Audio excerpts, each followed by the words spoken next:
You're listening to the 12th Man Fan Jam on the Seahawk Positivity YouTube channel. So congratulations. Yeah, man. You obviously played against Peyton Manning in the Super Bowl. You went to his football camp when you were young. I did. This is a real, like, student master Jedi thing going on right here. It's kind of weird like that. Yeah, so how old were you when you went to his camp? I was going into 10th grade. Okay. I was going into 10th grade, and he actually was my quarterback coach. It's kind of amazing. Eerie. That's great. And now you have a quarterback camp as well, is that? Yeah, I do, yeah. So is that starting now? Yeah. Are you worried now that you know you might coach a kid who beats you in the Super Bowl? Like, is there a fear of that? I've been waiting for you. We meet again at last. The circle is now complete. When I left you, I was but the learner. Now I am the master. And now it's time for another edition of the 12th Man Fan Jam with your host, the Reverend Moses of the St. Paul Island Church of Seahawk Positivity. Yes, thank you, Magic Voice of the 12th Man Fan Jam, and welcome one and all for a very special 12th Man Fan Jam Award Show edition.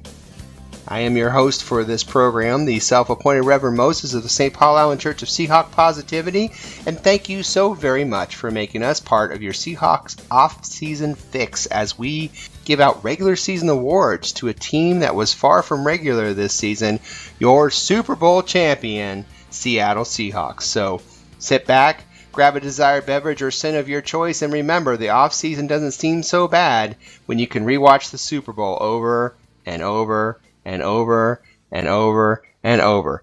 We have so much to discuss on the program for you this evening, and luckily I am not alone. No, the 12th Man Fan Jam posse is here from around the world and the country to light our way along those festivities like the paparazzi lights up in front of Leonardo DiCaprio's limo. So unfortunately, my partner in crime, yin to my yang, that would be Matt from Merry Old England. I think he's sleeping.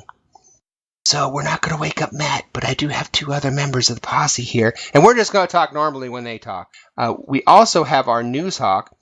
You can find his weekly Seahawk editorial, 12th Man editorials on SeahawksSouth.com. He's mad as heck and is not going to take it anymore. Look it up, kids. That's Network. That's an Oscar winner movie. You know him as Shadowhawk on Seahawks.net. From Washington State, we know him as Will. Moses, I'm not ready for the off season. I'm not either, Will. I don't want the season. It's like Groundhog. It's on Groundhog's Day. The Super Bowl was. I want it to be Groundhog Day, just every day, living it over and over again. Seriously, why did they have to quit? It was just getting really good. Well, to me, it never ends because I watched the Super Bowl again today for maybe the 12th time, and for me, it just never stops. I guess. Well, we'll get through the off season together, and of course, we also have our numbers man, a guy that crunches vital information and understandable pieces of useful data from behind enemy lines and way too close to any 49er headquarters than anyone in their right mind should be. He is our own version of a statistical Rain Man. Do you notice the theme tonight? There's an Oscar theme tonight. Look that one up too, kids. From the state of California, you know him as Zorn76 on SeahawkBlue.com. We know him as Mark. Hello, Dennis, and you're right. You are not alone. I am here with you, and I'm still singing in the rain over this Super Bowl win. We're not alone. I never thought. That's Close Encounters. That's another Oscar win movie, isn't it? You like me. You really like me. We like you, Will, and we hope that you out there like us too. It is going to be kind of an Oscar theme tonight because we have our award show, of course. You know, you're interested in getting into this 12th Man Fan Jam Award Show edition, so let's run over what the format of the show is. The 12th Man Fan Jam show is divided into 4 quarters, just like a real NFL football game. In the first quarter, we're going to turn the reins over to our News Hawk, Will, as he catches us up on NFL stories that we may have missed because we were too busy watching the Super Bowl. The second quarter will be spent talking about maybe some free agents that are on the Super Bowl winning Seattle Seahawks, and what we might have ourselves a special version of There Can Be Only One, where we have to pick one player and let the other player go. At halftime, we have a special live presentation of, yes, the 12th Man Fan Jam Award Show for the regular season, or the Fan Jammies, as we're going to call them. So that'll be something you won't want to miss. The third quarter, we will talk a little bit about the Combine. We'll also talk about the Oscars and how the Oscars are related to the NFL. Believe it or not, the Oscars are going to be this Sunday. We're taping the show a couple days before that. So by the time you listen to this, you may know who won the Oscars for Best Film. You may not even care. But I'm going to kind of fill you in on what those movies are about and the movies that are nominated for Oscars and how they pertain to the NFL, as well as what I overheard at the Combine this year being so close to Lucas Oil Stadium. So I was able to take microphones down there and record some very interesting conversations. So you won't want to miss that. And of course, the fourth quarter, we'll be talking about our Seahawks team and what needs we think they have and how we think they can fill them either through draft or through free agency. We want to remind you can also send us emails to let us know what you think of the show. The email message board is up right now. So send us a line. Say hi. You like us, you hate us, whatever. I hope you're joining us and enjoying the program. I hope it helps you waste some of that off-season time. There's just too much of it right now. So please feel free to drop us a line and say hi. This has been a great start to the show, so let's get things started right now with the Shadowhawk. Yes, news that is maybe not necessarily fit the print, but certainly fit enough to talk about on the 12th Man Fan Jam. And giving us that news will be our own news hawk, Will. Will, what do you got for us this evening? Well, Moses, as you probably guessed, it hasn't been a good couple of months for soon-to-be former Dolphins guard Richie Incognito, with the whole Jonathan Martin thing and then the Ted Wells report coming out 2 weeks ago. What? Incognito's lawyer said that he was going to release a report detailing the many inconsistencies in Ted Wells' report, but we still have yet to hear anything. And Richie decided he needed to blow off some steam. Now, he didn't do a one-arm push-up like Jack Palance. No, he walked over to his Ferrari, took out a baseball bat, and proceeded to beat the hell out of it, breaking off the bottom of the bat in the grill of the Ferrari. So let me get this straight. A guy who may or may not have anger issues has been caught beating the crap out of a car. Basically. Okay, I just want to make sure I got this visual in my head. I'm fine. That report's ridiculous. There are a lot of inconsistencies. Now give me my bat so I beat the crap out of my car. So to his credit, though, Richie Incognito has finally accepted what most of us have really known, and that he's kind of half a bubble off. He's apparently checked himself into a facility in Arizona to, quote, accept professional help in the wake of severe mental stress, unquote. Don't you have to have a mind to have severe mental stress, though? I'm just saying. Well, a mind is a terrible thing to waste, and, well, it's been terrible. Poor Richie. Hey, Mark, have you ever thought about going Richie Incognito down there by 49er territory? Well, I was just thinking, if he's at a treatment facility, I can envision his greeting being not going anywhere for a while. Grab a Snickers.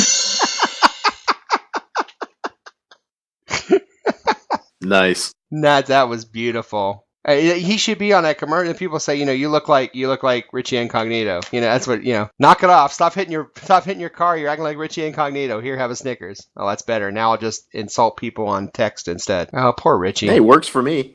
Yeah. So, yeah, if you're trying to prove that somebody says you're a bully, and well, that's not true. I'm going to prove you that's not true by going out and smashing my car to bits. That's not the way to do it. And he's beating the hell out of a Ferrari at a time when it's an open question as to whether or not he's ever going to play football again. I never thought of that. Poor Richie. Yeah, in a couple of years he'll be reduced to smashing up his Yugo. What a smashing story that was. Speaking of smashing, what else you got for us, Will? Well, if you'll probably remember from the draft last year, the Miami Dolphins made a bit of a splash with the third overall pick, trading the 12th and 42nd picks up to the number 3 slot to select Oregon defensive end and linebacker Dion Jordan. Well, they seem to be regretting that move lately. because according to Jason LaConfora of CBSSports.com, the Dolphins are gauging potential trade value for Deion Jordan. Oh my God, guy's a number 3 1 year pick. Yeah. after taking him 3rd overall. Wow. Holy cow. Number 3 pick, and they're already looking to shop him. Mark, can I ask you a question? Absolutely. What the hell's going on down in Miami right now? Well, I don't know. Boy, boy, I'm at a loss for words when it comes to the Dolphins. I keep forgetting they're even in the league. I don't forget they're in the league because they're in the headlines all the time, but my goodness, talk about dysfunction. I mean, I think there's some sort of secret bet between the Browns and the Dolphins as to which franchise is more dysfunctional. isn't it nice we can sit here and laugh about other franchises right now too? I mean, I hate to be that way, but we're no longer the jokes. Yeah, we're no longer the jokes. People don't say we're going to play the Seahawks right now and go, "Oh, what a joke that whole organization is." No, not really. You can't do that anymore. Well, it just goes to show how important it was to start at the top and get a good owner in Paul Allen who signs the checks and stays out of the way. Mm-hmm. And hires good people to actually run the football aspects of the football team. Exactly. And if you're just joining us for the first time, this is what we do on the show. We just poke fun of all the other franchises except for the Seahawks, so get used to that. But yeah, and some of them deserve it, right? Most of them do. Will, you got another story for us this evening? I do, and it's actually a little bit of combine news involving Central Florida quarterback Blake Bortles. He has a girlfriend who is rather fetching. Her name is Lindsey Duke, Lindsey with an E. Google her if you're so inclined. You'll be glad you did. I'm doing that right now. Wait a minute. Lindsey, spell it for me. Lindsey. Okay. Last name Duke, like Dukes of Hazzard. All right. Go ahead, as I'm Googling. I'm sorry. Well, I bring this up because it seems like every year somebody asks the most asinine question you can think of at the NFL Combine. I mean, it's like media day, only people who should know better. And apparently, some teams were asking Central Florida quarterback Blake Bortles if he was going to bring his girlfriend to town if they drafted him, if she would be showing up for dinner, if she would be spending time at team functions. And, Bortles played it off well, but it's got to be a little creepy having all these middle-aged men asking if you can bring your hot blonde girlfriend along everywhere you go. Let me say something. While you were talking, I did Google Lindsey Duke. I didn't know this, and I giggled. I giggled. I Googled Lindsey Duke and giggled because Will's right. If you're out there listening to this show and you would like to Google Lindsey Duke, I think that would be a really good idea. I highly recommend it for all the traditional men in our audience and all the non-traditional females in our audience. Yeah, I just would recommend it for that's a wise thing to do. And it's not untasteful at all. This is not something that is even R-rated. It's pretty PG-13 to PG. I mean, there's nothing, she didn't do anything disrespectful or anything, but okay, so I'm sorry, you were talking about something. I lost it. I was Googling. Pictures came up. Something about Lindsey Duke. Well, basically, coaches and team officials at the Combine were asking her boyfriend, Blake Bortles, if he was going to bring her along to dinners and team functions and everything. Hey, dude, I know. I was kidding. Just checking. I saw the pictures too, Moses. I wouldn't have blamed you. Woo! I'm telling you. Okay, yeah. It is a little awkward, and we have a quarterback that, I mean, his wife is not ugly either. We have the football players, those guys that make a lot of money tend to have some rather attractive women as girlfriends/wives. Funny how that works, isn't it? Yeah, it's amazing how that works. Zorny, have you Googled her yet? I did, and I just realized that I tipped her 1,000 tokens for a webcam show on an unnamed website. Oh, you're terrible. You dirty old man. Well, I know, Will, that's your last story for the evening, I believe. Yes, it is. Okay, well, I have a story to share before we go to the break here at the end of the first quarter. My daughter, every Saturday morning, she bowls in a bowling league, and she she very often wears Seahawk stuff. I always wear Seahawk stuff when she goes bowling. And of course, I've taken great delight in wearing Super Bowl champion stuff the last couple weeks. So she was bowling, and it's a little kids league. It's a little kids league. And so anyway, she bowled last week, and I'm wearing my Super Bowl champion hat and I think my champion shirt. And this kid that she's bowling against, he like got 8 pins, knocked him down out of 10. And he was maybe 13-year-old kid.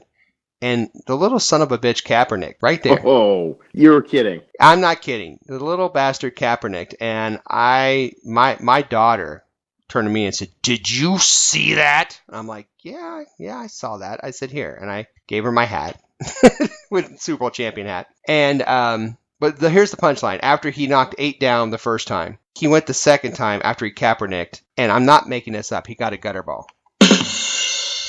So I thought that was awesome. So Sounds I told like her, Kaepernick. Yeah, so I told her, I said, well, that's exactly what I said. Wow, look, that was just like Kaepernick. So I said, listen, here's what we're going to do. I said, when you score, you're going to rustle, which means you're going to kiss your finger and point it in the air. So she sure enough, she got a spare, and she took her finger and she kissed it and she pointed in the air, and then she looked over the kid and walked away. I love Which Mozart. finger? Well, who knows? Hey, speaking of fingers, look who's awake now. Hey, Matt. Hello, good morning. Good morning, Matt. Welcome to the show. Thank you very much. Pip pip cheerio. Pip pip cheerio. We just had a wonderful, rousing news section. Really? Yes, you missed it all. And if you'd like to Google Lindsey Duke or know someone who would, it's time well spent. Lindsay who? Lindsey Duke. She is a girlfriend of a quarterback from Central Florida who's probably going to be a first-round pick. Am I right, Will? Yep. Yeah. He's one of the top quarterbacks in the combine, and his girlfriend is quite fetching. If you would like to Google Lindsey Duke, as I've said about 20 times this section, please feel free to do that. Okie dokie.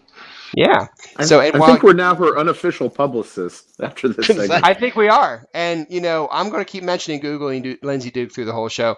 But while Matt's doing that, while he's Googling Lindsey Duke, I'm going to go ahead and we're going to take an end to the first quarter. It's the end of the first quarter, bitches. And we're going to regroup. See, she's got me all flustered, bless her heart. We're going to regroup. And I'm like 5 times her age. I don't know why I'm even doing this. We're going to regroup and come back to the second quarter, and maybe we'll talk about stuff other than Lindsey Duke. Maybe we won't. Who knows? We'll take a short break. Do we have to? No, I don't think we have to. We'll take a short break, and we'll be right back. You're listening to the 12th Man Fan Jam on the Seahawk Positivity YouTube channel. According to my sources, at this particular time, it appears that Richard Sherman, Stanford graduate, cornerback for the Seattle Seahawks, and current YouTube sensation will be the next president of the United States of America.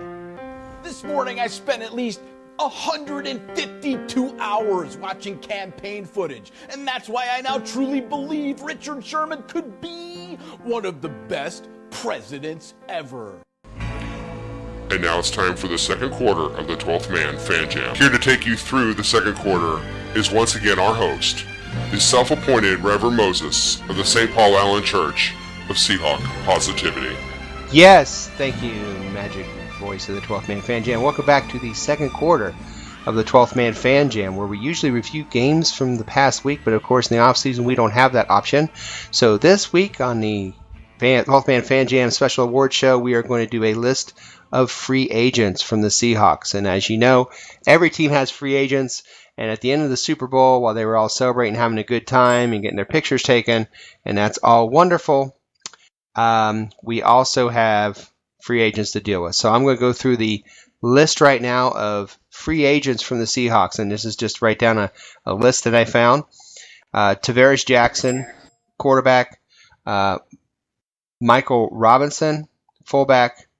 Arcito Clark, wide receiver. Golden Tate, wide receiver. Brian Walters, wide receiver. Kellen Davis, tight end. Anthony McCoy, tight end. Bruno Giacomini, offensive line. Paul McQuiston, offensive line. Jason Spitz, offensive line. Michael Bennett, defensive end. Chris Baker, defensive tackle. Tony McDaniel, defensive tackle. Clinton McDonald, defensive tackle. Brian Schofield, linebacker. Walter Thurman, defensive back. Chris Maragos, safety. Stephen Hauschka, kicker. And then the restricted free agents would be Doug Baldwin, wide receiver, Brandon Browner, wide receiver, Lemire Jean-Pierre, offensive lineman, and Jaron Johnson. Oh, dear. Sorry. Yeah, the damn Englishman is making fun of my French accent. As the only European on the So's panel. the American. That was damn funny. Lemire Jean-Pierre. He plays the center position. Oh, God. Carry on, sorry. Well, no. Okay, you say it for me.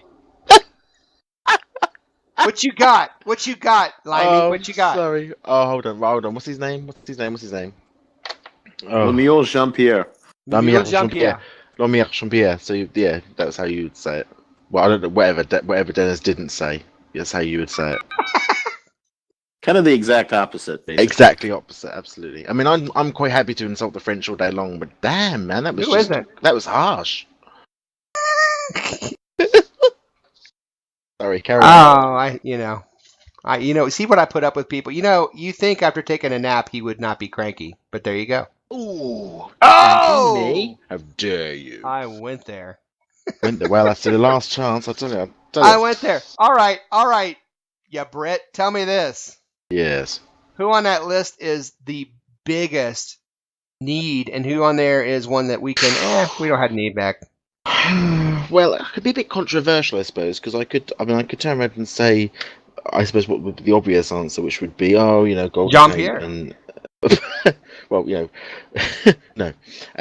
But say something like Golden Tate. Well, actually, no, I don't necessarily think he's. I don't think that he's a must-have. I mean, ultimately, if the deal wasn't right, then he would go elsewhere, and I still think we would be able to win a Super Bowl. So you could go with the obvious. I mean, I think Bennett, again, I'm a big believer in it. No player is indispensable. Do you know what I mean? There's not one of those positions, not one of those players would I sit there and sell the house for. You know what I mean? We can replace any of them, and I saw some of the guys at the combine. I actually watched the combine closer this year than I have ever watched it before. Quite no idea why, really. Probably because I was off sick whilst it was happening, so it was something to watch, really. And there's some incredible talent coming forward. All of which will be, a fraction of the cost of what some of these guys will be asking for. I think I don't want to lose Bennett, if I'm being honest. I really don't want to lose Tate either, if I'm being honest. But if I did, it wouldn't be the end of the world. Okay, so basically, Bennett or Tate are kind of the top of your list, it sounds like. Sorry? Sounds like Bennett and Tate are kind of. If you had to make a list, yeah. Yeah, absolutely. I mean, and I think that would be fair. I mean, again, I wouldn't like to use Hauschka either. I quite like Hauschka as a kicker. I think he's very solid, very steady, very good performance in under pressure. He ticks all the boxes. Would we be able to find another kicker like Stephen Hauschka somewhere that could do it? Yeah, we may be able to. But then, if we could sign Hauschka for, what with the cap now being 133 million? Mm-hmm. So that's 133 even. And on the dot, so that's up 10 million from last year. That should give us a little bit more breathing room. I mean, had we have stuck at 123 million, then I think that list that you just mentioned there, I don't think we'd be in a position to really save any of them, to be frank honest. Yeah. But as it is, we are. I think it's going to be Tate. I think it's going to be Bennett, and so it should be. And we'll go to the market and get some other things. I mean, I think after we cut, was it Red Bryant and Sidney Rice was cut today? Or yesterday for you guys? Yes. So that's today for us. Yesterday for you. Yeah, yesterday for me. Today for you guys. Yeah, I mean, anyone surprised at that? No, I can't. I don't see how anyone can be. I mean, it's disappointing. I mean, it's always sad when you got to say goodbye to people. It's always sad when you've had a team that's won a Super Bowl and you hear these names, and these names are part of our family. Yeah. Even Jean-Pierre, Lempereur, all of that rubbish. Those people too are part of our family. But when you just have to say goodbye to them. Yeah, I agree.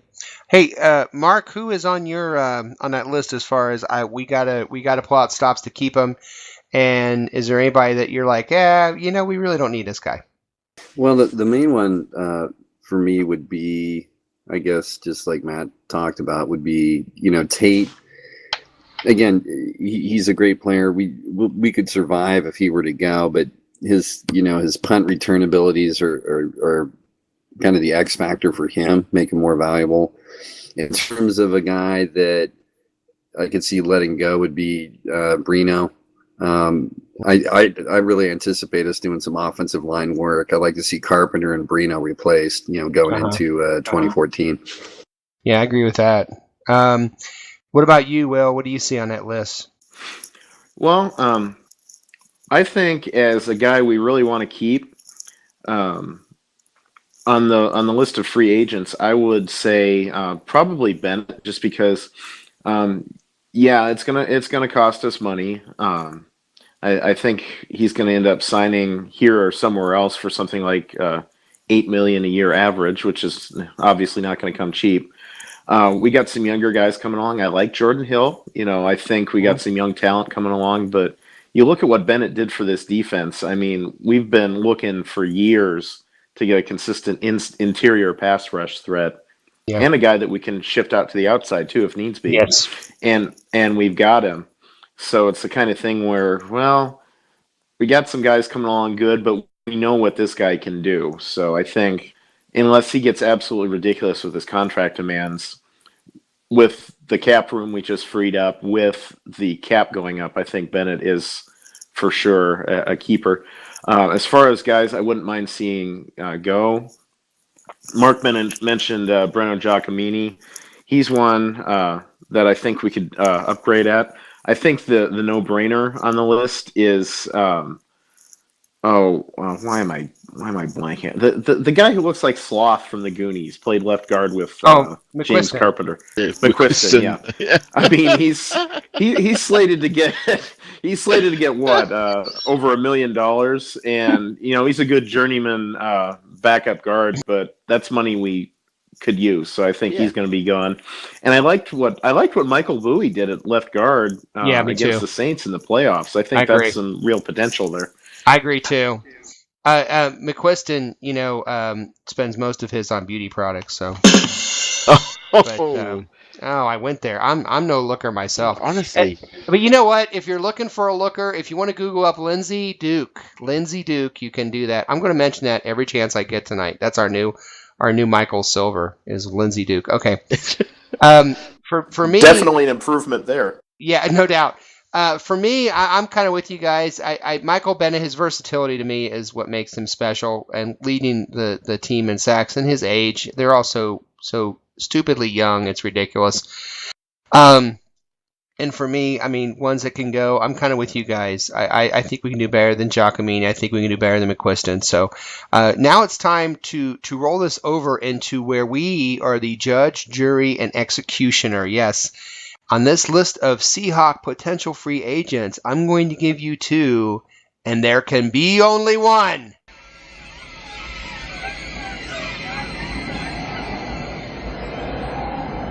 There can be only one. Oh my.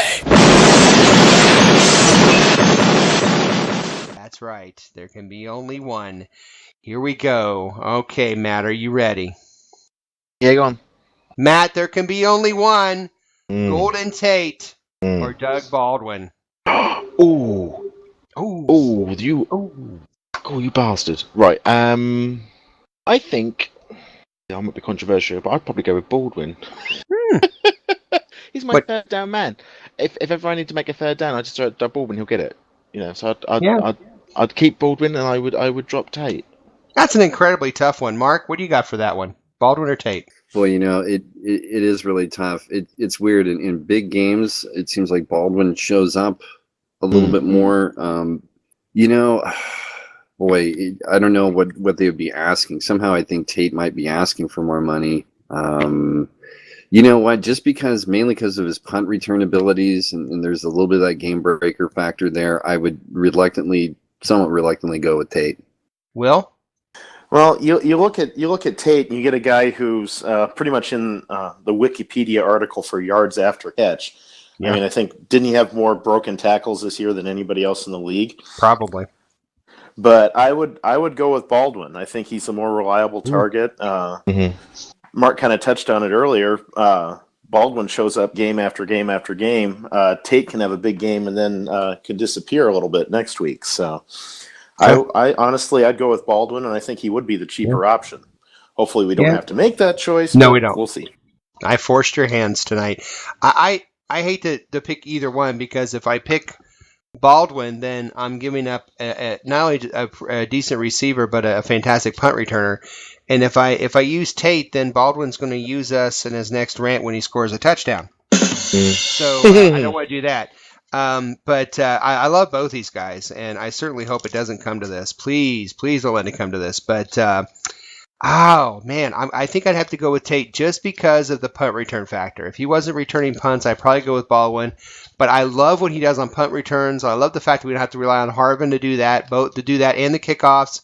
Baldwin did great on kickoffs, but we've got Harvin back healthy. He'll do the kickoffs. I like Tate returning punts, and I like Tate in space. And I hope it doesn't come to that, but I think I would reluctantly go with Tate. Okay. Mark, there can be only one. There can be only one. Oh my. Here's yours. Clinton McDonald or Tony McDaniel? Oh, wow. Clinton McDonald or Tony. Boy, you know what? I wish I'd done some stat work. Yes, Statman. Maybe you guys can tip me off. Which one of them had a better season? Yes. McDonald had better stats, but McDaniel did pretty well. It's kind of a toss-up, really. Okay, that's what I was hoping. But I think McDonald, I think he had 99 tackles. He didn't have any interception as well, though, didn't he, somewhere? Possibly. He had a couple fumble recoveries, I know that. Yeah. That's why you listen to the 12th Man Fan Jam. You listen to 12th Man Fan Jam, we give you the stats and the info you need about your team. Hell, we give you the stats and the info we need. Yeah, I'll go with whichever one is closer in age to Lindsey Duke. Oh, and if you haven't done this yet, you want to Google Lindsey Duke. Okay, so we'll give you McDonald on that, because I'm guessing on that one. Matt, what about you? McDonald, McDaniel? I'd go McDonald. Okay. It is such a close, tight race thing for me, but it's you just have to make a choice, and that would be mine. Only because he's got old McDonald had a farm type. I'm a real bastard to make you pick. I know. Will?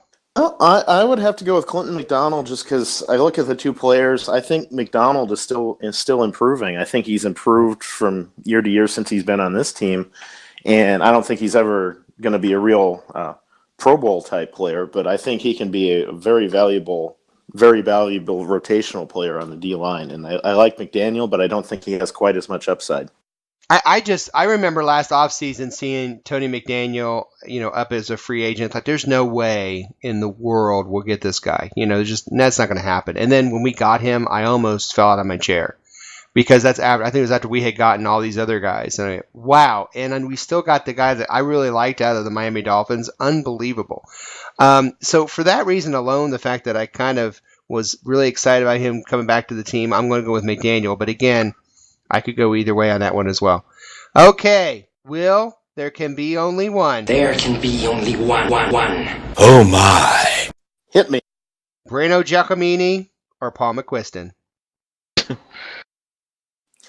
Breno Giacomini, just because I think we already have replacements for McQuiston at left guard on the roster.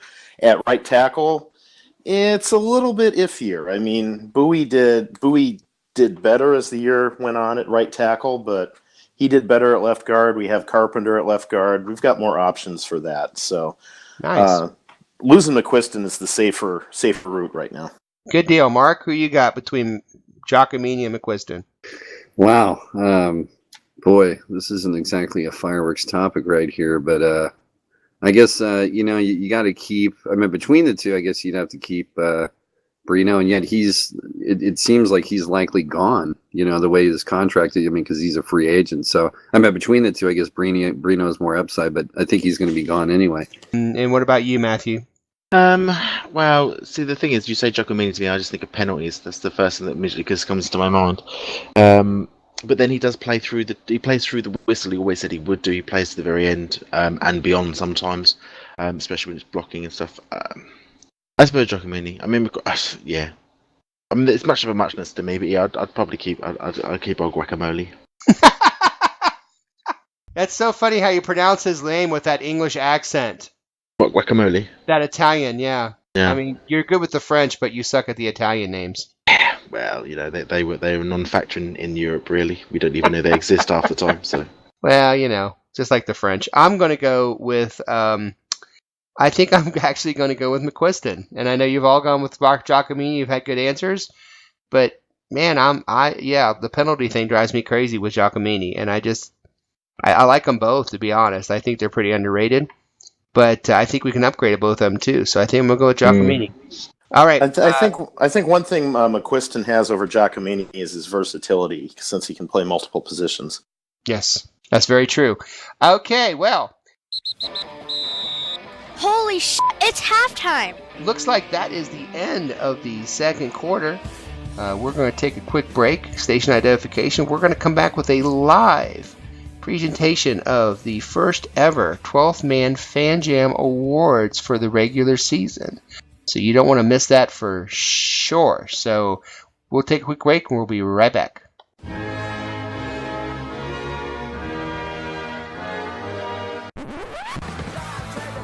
Hey, this is Matt, all the way from merry old England, and you're listening to the 12th Man Fan Jam.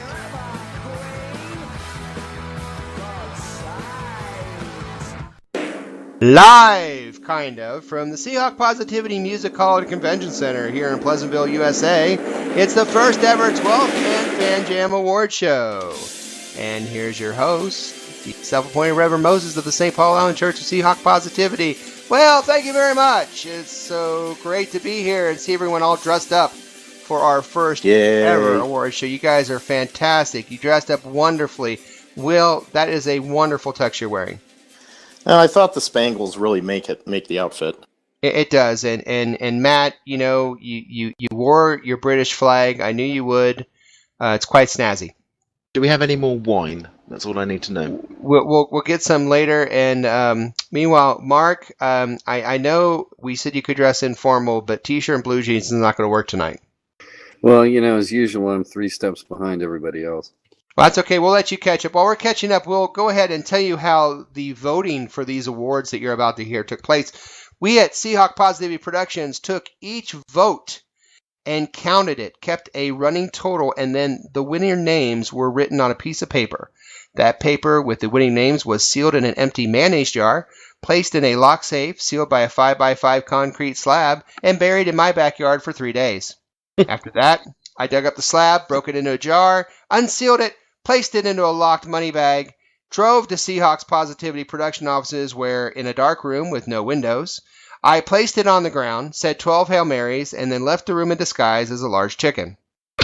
At that time, the list of winners was picked up in the middle of the night by an unpaid homeless man and given back to me as part of an undercover sting operation in the Himalayas. So, let's get started with the program. Just typical stuff. That happens. No wonder these things cost so much money to do. Yes, it's quite a production. So, without further ado, let's get into these awards. The first award, Fan Jammy, for this evening goes to Offensive Player of the Year. Offensive Player of the Year, Russell Wilson. Thought to be too short of stature to be a starting quarterback in the NFL, Russell Wilson finished this season with 26 touchdown passes, 9 interceptions, 3,357 yards, and a 101.2 passer rating, becoming the first quarterback in the Super Bowl era to post a 100-plus passer rating in each of his first 2 seasons. He also ran for 539 yards and a touchdown, and was named to his 2nd straight Pro Bowl. Golden Tate. Golden Tate was a dual threat for the Seahawks in the 2013 season. He reached new career highs for receptions and yards, as well as averaging over 10 yards per punt return as a punt returner. Doug Baldwin. An undrafted free agent called too pedestrian by some self-proclaimed experts, Baldwin continues to be clutch in the Seahawk offense. In 2013, DB Fresh posted 50 receptions and 778 yards to go with 5 touchdowns. Marshawn Lynch. Hidden on the bench in Buffalo, reborn with a vengeance in Seattle, Beast Mode continued to establish his reputation as a tireless, punishing runner that refuses to go down without a fight. In 2013, Lynch ran for 1,257 yards and caught 36 passes for 316 yards to go with his 12 touchdowns.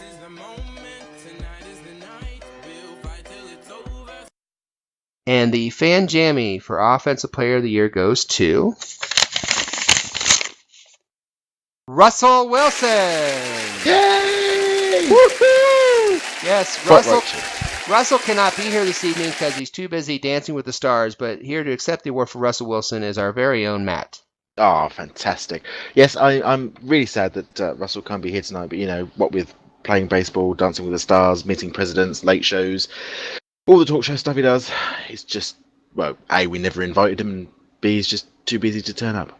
But I would like to accept this award on behalf of all the little people, all the sub 6 foot people out there who have always been told that you're too short to do this or too small to do that. Russell Wilson has blown that door open for you all by being, well, exactly what he said he was going to do, which was to win a Super Bowl and be very good as a quarterback. I need to also accept this award on behalf, I suppose, of all those people who were picked at the 75th point of the draft, and told that they were, you know, probably a wasted pick. John Moffat's in there as well, actually, I think at the 75th pick of the draft the year before. But either way, we'd just like to thank all the people who voted for Russell Wilson, who had a little bit of faith.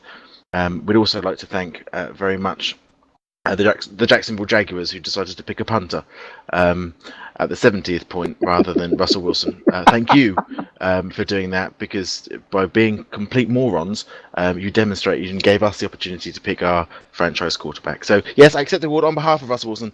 Thank you very much. Well done, Russell, and thank you for voting. Thank you, Matt. Thank you for keeping that short. All right. Well, I think we could start playing some music and, like, you know, playing me off the stage. I want to get the most of that in. I started to, but we held the orchestra back because we've got time, and now we've got time to give out the Fan Jammy for Defensive Player of the Year. Defensive Player of the Year, Earl Thomas. The Seattle Seahawks were the #1 ranked pass defense in the NFL, and the leader of that defense was without question Earl Thomas. He might have been the shortest member of the Legion of Boom, but he was the defensive quarterback that led by voice and example.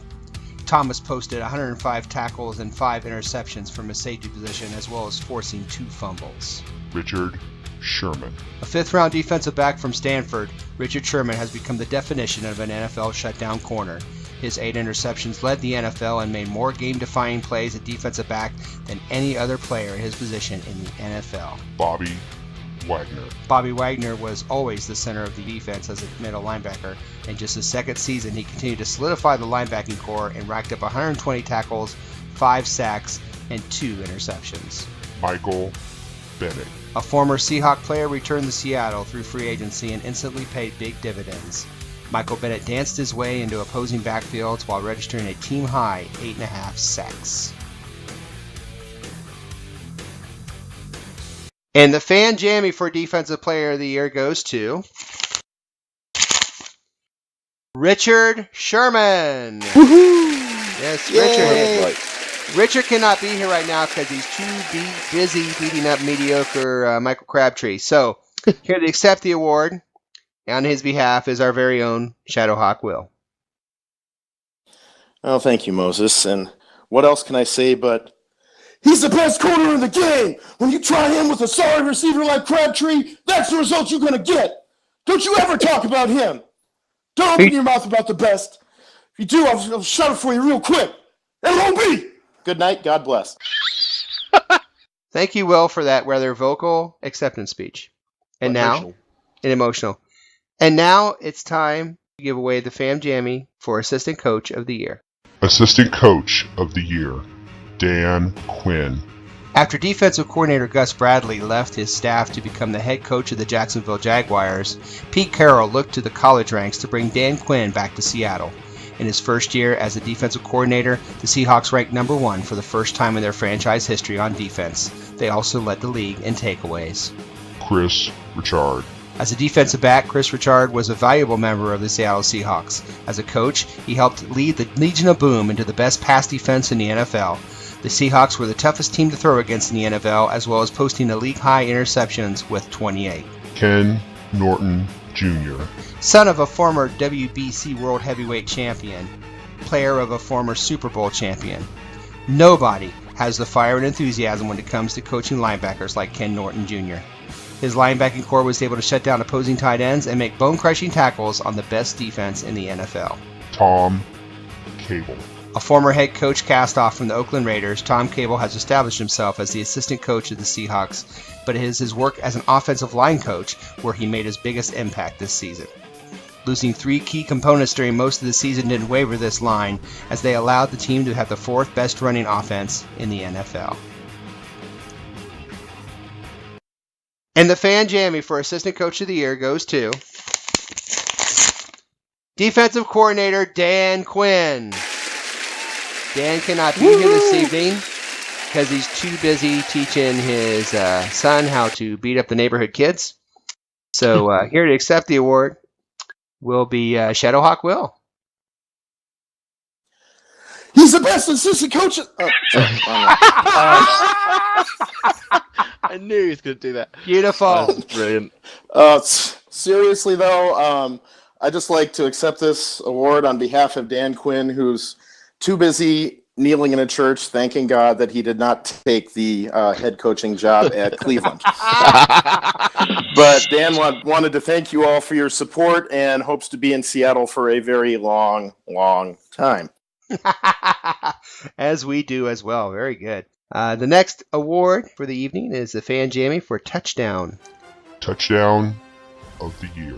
Beast Mode takes a stroll against the 49ers. In Week 2, the Seattle Seahawks were dismantling the 49ers when MARSHAWN Lynch caught a pass from Russell Wilson and strolled into the end zone to make the score 19-3 at the start of the fourth quarter, firmly solidifying the Seahawks in first place in the NFC West, where they never left all season. Richard Sherman pick 6 versus the Texans. In Week 4, the Seattle Seahawks traveled to Houston to play the Texans. After falling behind 20-0 at halftime, the Seahawks mounted a comeback but still trailed 13-20 with less than 3 minutes left. The Texans were trying to seal the game with a 3rd and 4 at the Seahawk 40, but Matt Schaub forced the ball to his tight end Owen Daniels, and Richard Sherman was ready. He jumped the route, intercepted the ball, and ran 60 yards, most of it with one shoe, to tie the game. The Seahawks went on to win that game 23-20. Tate waves at the Rams. In Week 8, the Seattle Seahawks had a primetime matchup with the St. Louis Rams. In a tough defensive battle, the Seahawks were leading 7-6 with under 4 minutes left in the third quarter when Russell Wilson hooked up with Golden Tate for an 80-yard touchdown pass. Most notably, Golden Tate made sure to wave goodbye to all the Ram defenders as he left them behind on the way to the end zone, which brought a taunting penalty and a laugh from many Seahawk fans. Coleman versus the Saints. The Seahawks came off of their bye week facing the New Orleans Saints in Week 13. With the score 27-7, Russell Wilson threw a 2nd and goal pass intended for Kellen Davis, but it bounced off his face mask and fullback Derek Coleman grabbed it in the air for a spectacular touchdown catch. And the Fan Jammy for Touchdown of the Year goes to the Richard Sherman pick 6 against the Texans. With one shoe. Yes, With one shoe. Richard Sherman and the Pick 6 could not be here to accept the award. So here to accept the award on their behalf is Mark. Yes, Moses, I am honored to accept this award on Richard's behalf. And what's left to say about Richard that he hasn't already tweeted or yelled into a network camera? I thought it was kind of him post-game to send Matt Schaub a dozen yellow roses of Texas, to help him along. Richard narrowly missed out on another award, and that's being the most humble on the team. So again, I accept this award on Richard's behalf, and go Sherman. Well done, fantastic work. Beautiful. Our final award, our final Fan Jammy of the evening goes to, of course, the regular season Game of the Year. Game of the Year, Week 1 versus Carolina. The Super Bowl winning season for the Seattle Seahawks started in Week 1 against Carolina in a knockdown, drag-out defensive struggle. In the fourth quarter, down 6-7, Russell Wilson connected with Jermaine Kearse for a game-winning 43-yard touchdown, giving the Seahawks a 12-7 win. Week 2 versus the 49ers. The first matchup between the Seahawks and the 49ers took place in front of a record-breaking loud 12th man in Week 2. The Seahawks dominated from beginning to end, winning 29-3 and laying claim to the NFC West, a claim they would not relinquish the rest of the season. Week 13 versus Saints. When the New Orleans Saints came to Seattle, it was billed as the game to decide home field advantage in the NFC playoffs.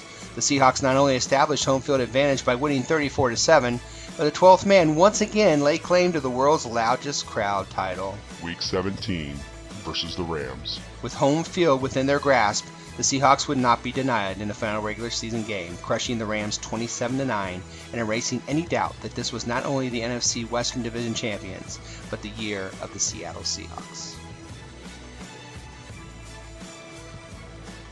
And the Fan Jammy for Game of the Year goes to the Week 2 game against the San Francisco 49ers. Yes. Yes, the 49ers could not be here to cry about that game, so I will accept that award on their behalf.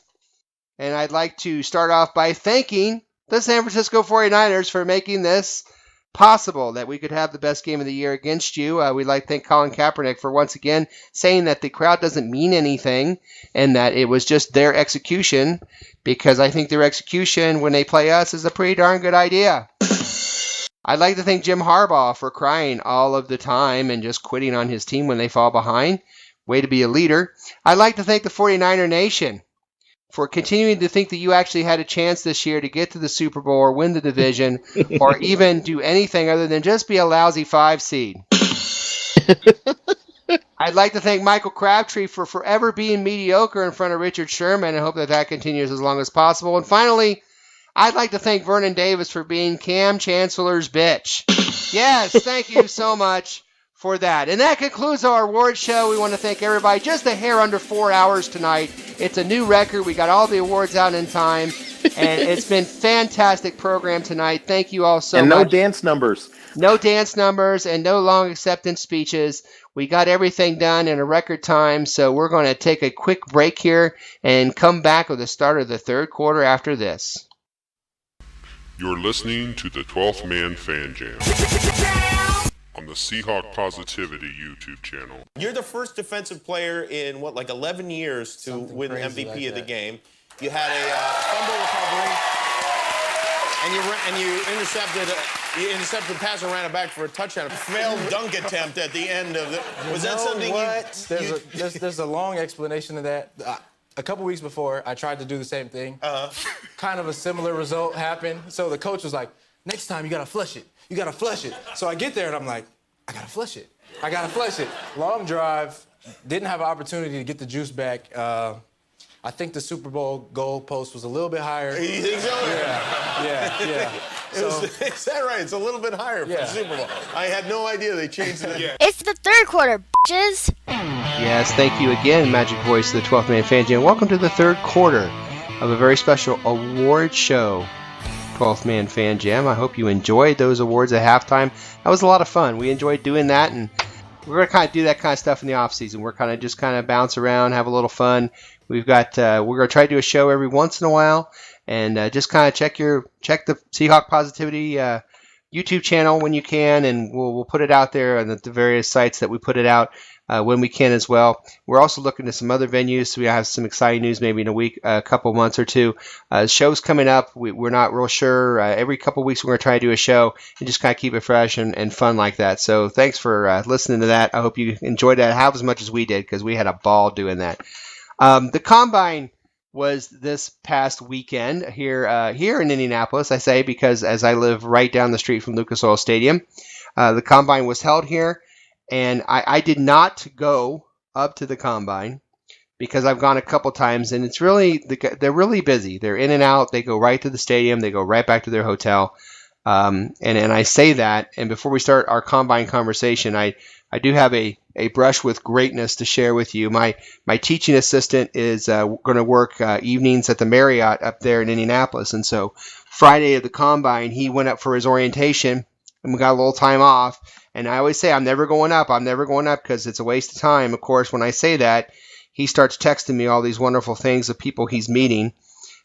He was able to run into up here and have conversations with Coach Fox of the Broncos, which he was very, very impressed about. And I'll tell you that in a minute. Doug Williams, Jay Gruden, Redskins coach. He saw Harbaugh. John Fox, John Fox story was he saw John Fox walking by and kind of looked over at him, and he looked at him and he said, "Hey, congratulations on a fine season." And he stopped. John Fox literally stopped what he was doing, looked at him, came over and said, "Hey, what's your name?" And he said Keith. He said, "Well, Keith, thank you so very much." And they talked a little bit. So John Fox, complete class act, which was really cool. Nice. Yeah, Nice. which doesn't surprise me. Because, even though we beat the tar out of him in the Super Bowl, he's a nice guy. So, but he said, yeah, shook his hand, asked his name, said, "Well, thank you, that means a lot, I appreciate it," and really cool. So, Matt, what was your view on the combine that just occurred? Yeah, it's the first one ever I've really sat down and watched properly. I was off sick at the time, so I thought, well, I'll have a little look at it. So I did. I think for me, it's as useful to watch the ones that bother to turn up and bother to compete in every single one of the events as it is to sit there and think to yourself, well, why bother turning up at all if you're anywhere expected to be in the first round? Because you can quite happily not do any of it and wait for your pro day. So it's part of it sort of has lost its appeal, I suppose. Part of it sort of says, well, if they had to do it, if they were forced to do every single one of those events regardless, unless for a medical reason, then I suppose it would be more useful. But as it is, I mean, Clowney, for example, turned up and did, I think, the jumps and the horizontals and the 40-yard, because the 40-yard being the sort of headline event, and then did nothing else. Quarterbacks that turn up that decided not to throw. Now, why somebody would decide not to do the talent for which they're about to be drafted and potentially win £1 billion contract for, I shall never know. Yeah. But it's perfectly acceptable, apparently, to turn up, run 40 yards, and say, "Oh, I'm not going to throw today, though, because I'm a quarterback and I don't like the pressure."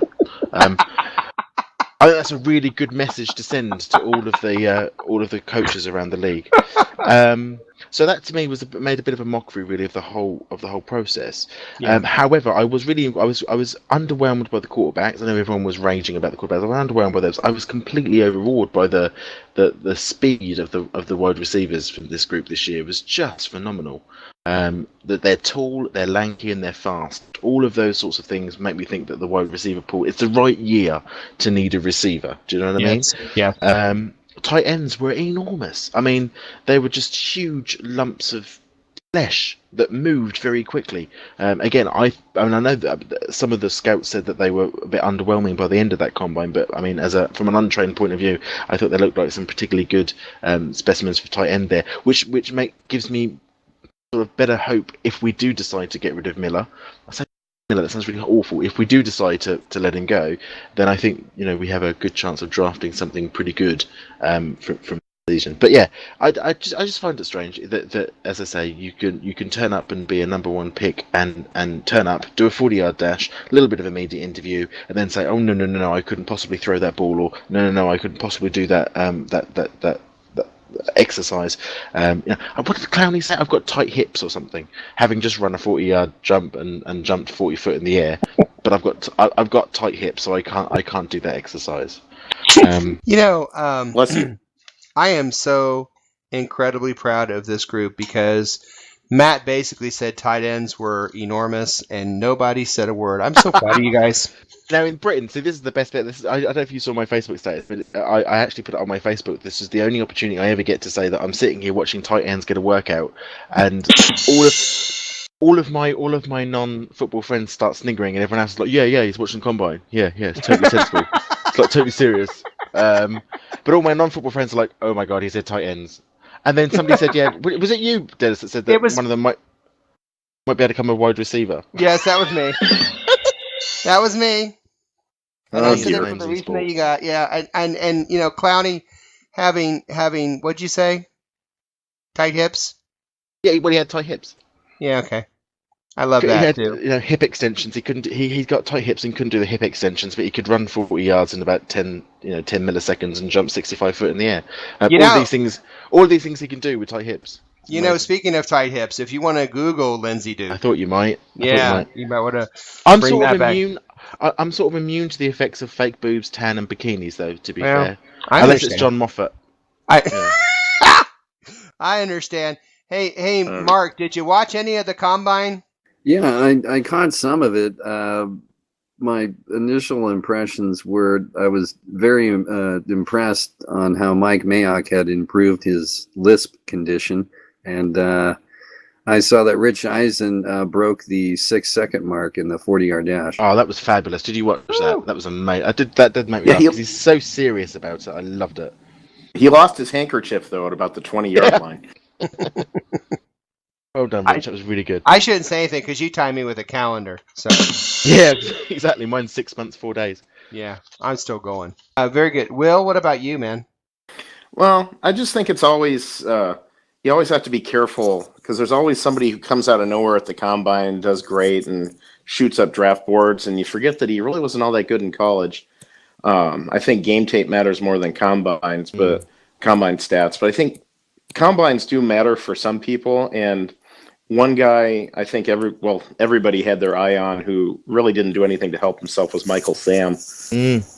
Just agreed. coming out of college. I mean, kind of a tweener, not a true defensive end, not a linebacker, and he did poorly in bench press. I mean, he didn't show a lot of strength there, and had a poor 40 time. And I think somebody's still going to take a flyer on him in the late rounds, but I think he dropped a couple of rounds because of that performance. I agree. What I would say though, and as a gay man, I suppose I've got a vested interest in it. But what I would say though is where he failed on his physical stuff, what he did manage to do, the media I don't know if anyone saw the media. I don't know if anyone could miss it, but the media show that he did before that on the when he spoke to the press, if he for what he lost. On his, and he did. I mean, he did a 17 bench press. He did an unremarkable 25-inch jump or something. All of these things are completely mediocre and totally and utterly sort of put him where he was originally supposed to be put anyway, which was in a late round pick or potentially even not picked at all. So none of that has changed his position. It was the media that sort of took up all this sort of the furore about it all. But if he did get bonus points anywhere, it was purely in the fact that how he handled himself during that media interview. Because as a gay man who's had to do and come out, and thank Christ I didn't have to come out in the middle of Indianapolis with the entire American press facing me in the face at the time. He did that. So I think for some areas, the combine was very bad for him. I agree with you in terms of his physical, running, jumping, sprinting, burgers, that sort of thing. All of that very bad. But his press stuff was very good. Yeah, well, he definitely handled himself. He definitely handled himself very well, and I was impressed with that. I think that set him up for a golden opportunity, though, to make all of that not irrelevant, but make the story his football prowess. I mean, if he had done the interviews, then come out and had a really good combine, I think people would stop talking about MICHAEL Sam as a gay football player and start talking about him as just a football player. Yeah. And unfortunately, it didn't happen that way. But his combine performance, his combine performance merely backed up where he was originally supposed to be drafted or placed, really, anyway. He was always supposed to be a late round pick. I mean, the only reason anyone was talking about him, because he should be a third or a second round was because he was SEC Defensive Player of the Joint Defensive Player of the Year, somewhere in there, yeah. And that should make him up to like a second round. I thought, well, no, absolute nonsense. If you look at his tape, if you look at his stats and everything else, he was always going to be the end pick. So I don't think he's done himself any justice. I think the trouble was that the expectations upon him were heightened actually to a point because everyone thought he was going to get out there and smash it and do a great job. No, he just did exactly what I thought he was going to do. But again, look at his tape, and I think some of his pass rushing is actually pretty damn good. But I have to hasten to add, not that I would be necessarily against him coming to the Seattle Seahawks, but I don't see we have a position for him. So I don't want to take him just because he's a gay footballer. That's the other thing. That's the other important thing. He has to have a place, and it has to work. And I don't think that's with us. I don't think he fits our scheme at all. But what do I know? Yeah, I know some people were thinking, hey, could this guy play the Leo position because he's kind of a tweener? But with the speed and whatnot, I don't see that either. No, too small, far too small. And I think what you were saying is pretty much with the interview that he got, that maybe a late rounder, with all the media attention that he got, that a late rounder usually doesn't get. When you get down to the late rounds, you know what kind of character he is by how he held himself in his interviews. So here's a high character, high energy, high emotion guy who maybe doesn't have those numbers on, a stat sheet, or he doesn't have numbers, he doesn't run a 40 well, he doesn't do this well, but he's a high character guy, he's a high motor guy. Can we do something with that? And I think that some team is definitely going to say in the late rounds, after and because of his interviews and how he held himself, the intangibles are a lot higher than someone in the 6th or 7th round. So they say, wow, here's a guy with great character who is probably extremely teachable, who is going to come out in a late round pick anyway. Let's go for it. And I think, I agree with you. I think it kind of helped him a little bit. I think he's got AFC written all over him. I think the NFC's defenses are so good and so, fast. I mean, okay, he's fast, but I mean, they're just big, they're fast, they're quick, they're just punishing. But AFC doesn't really have that, in my opinion. I don't think a lot of AFC teams have a great defense. I think an AFC team will pick him up and make quite good use of him, to be honest. Yeah, I do too. Well, Denver could use somebody. Yeah, totally. They could use a few. Living as close as I did to Lucas Oil, I was able to sneak in the middle of the night, and I was able to place microphones around the combine where the players and coaches come. Moses, you were arrested for this, not a year ago for doing this? Yes, I was, but I was able to get some help this time. So I do have some friends in high places and was able to get the keys and break into different places where they held meetings as well as the combine itself. And I overheard some interesting things. So I'd like to share with you just a few of the things, and I won't put the people on because I don't want to incriminate anyone. But I did sit there and write down a transcript of what I heard. And here are some things that was overheard at the combine this year. Somebody screamed out, "Hey, that quarterback can't be any good. He's taller than Russell Wilson." Was that Mike Silver? No. Yeah, I think. How things change. Yeah. Someone else said, "What? So that's the shuttle? Well, that's disappointing. I was hoping to see an astronaut." Oh no. They weren't very good at knowing what the shuttle was. Here's another one. Well, will someone please tell Tony Romo he can't compete in the combine? He's already in the NFL.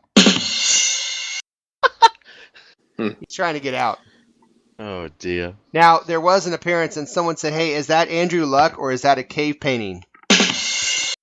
So easy a caveman could do it. Yeah, and he's a very, very ugly guy.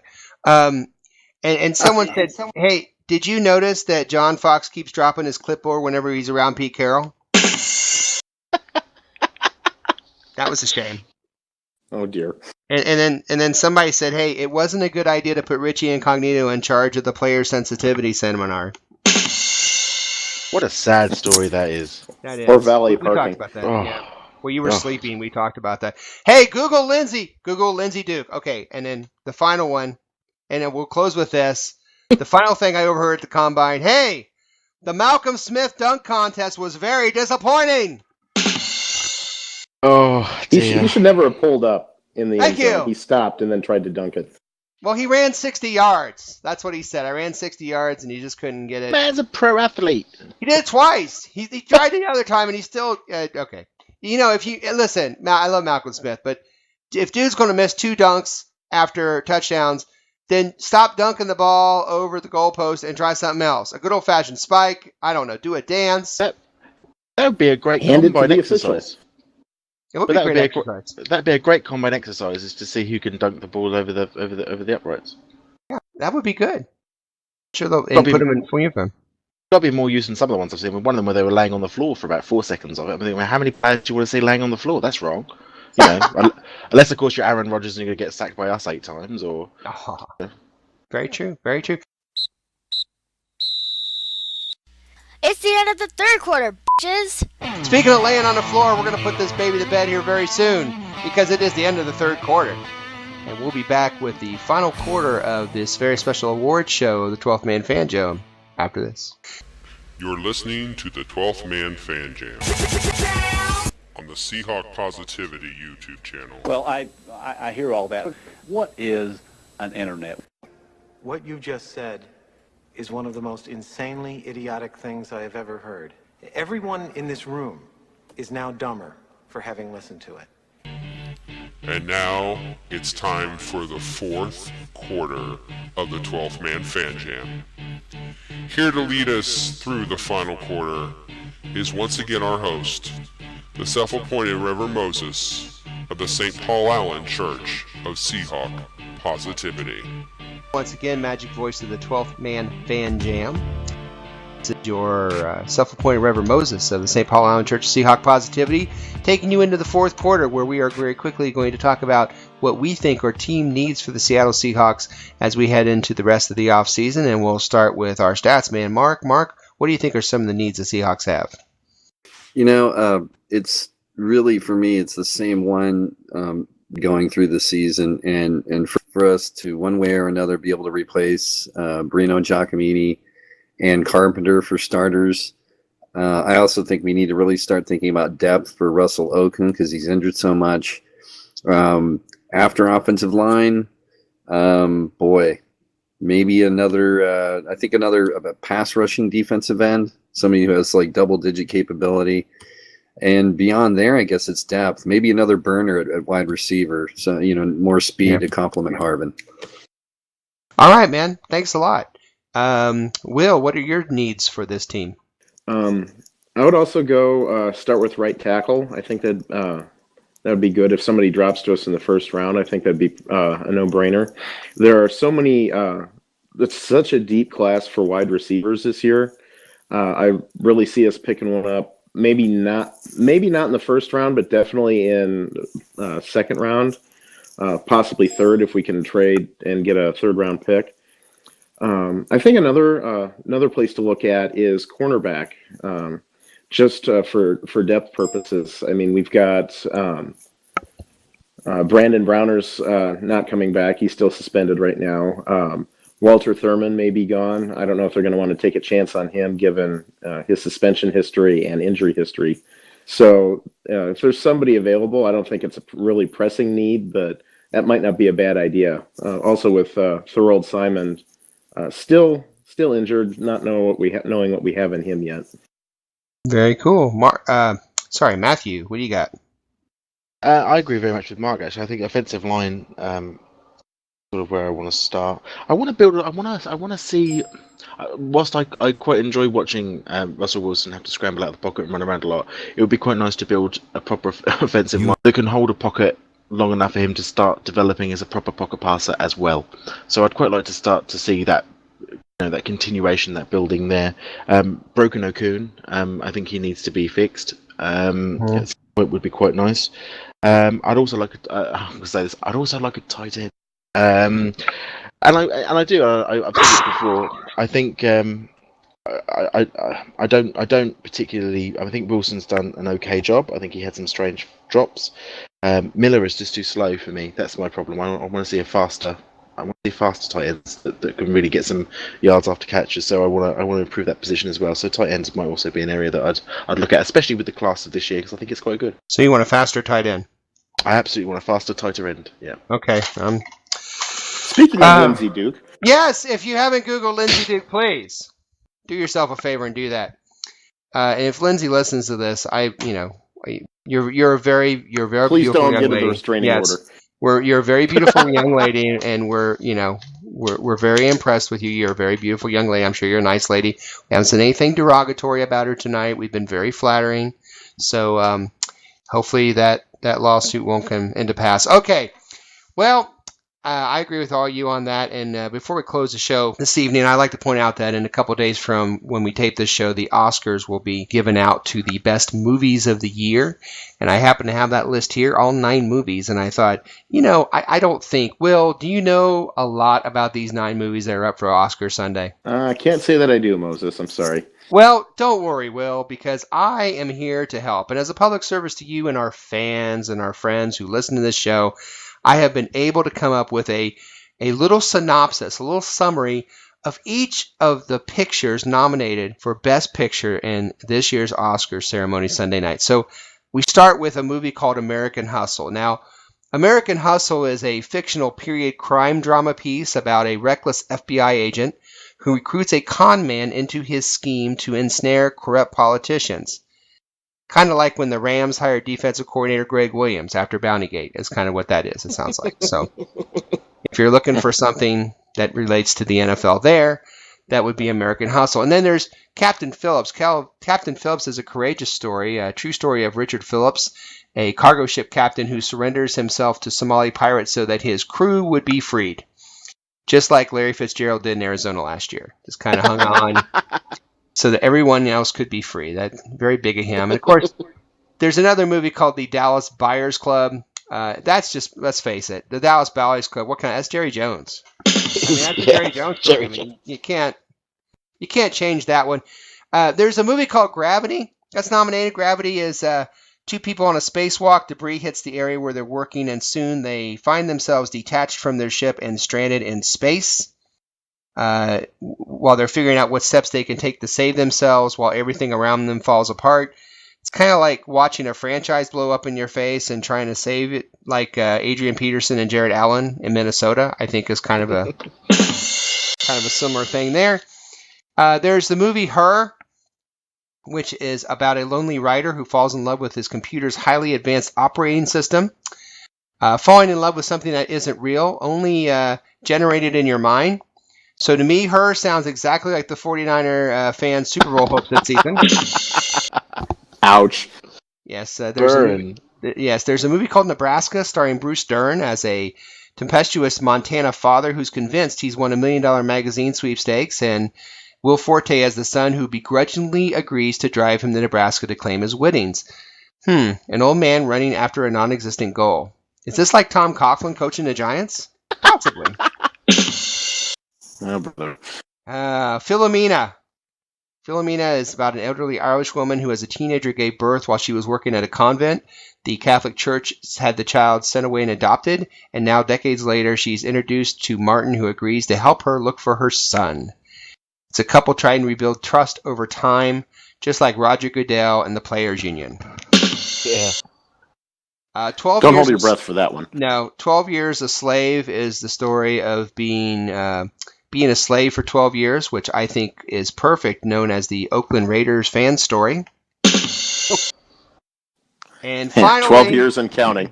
Finally, The Wolf of Wall Street, which can only be described this year since New York City held the Super Bowl as the Pete Carroll story. And that's the Oscar Awards for this Sunday and how they pertain to the NFL. Wow. What an amazing show tonight. Was that fun? Did we have fun? I think absolutely. I suppose. Absolutely. Informational, educational, and fun. And what did we learn this week? Well, we learned that tight ends were enormous, from what Matt said. Yep. He also told us Clowney has tight hips. And Matt wants a faster tight end. So we got that all going. And we also learned that if you want to smile, Google Lindsey Duke. So, for the Statsman Mark, for the Newshawk Will, and my partner in crime Matt, this is your self-appointed Reverend Moses of the St. Paul Island Church Seahawk Positivity. Thanking you so much for joining us this week. And thank you for making us part of your off-season Seahawk tradition. We look forward to helping you waste over an hour of your life again very, very soon. Keep looking for new shows as they develop. And go Hawks! Go Hawks!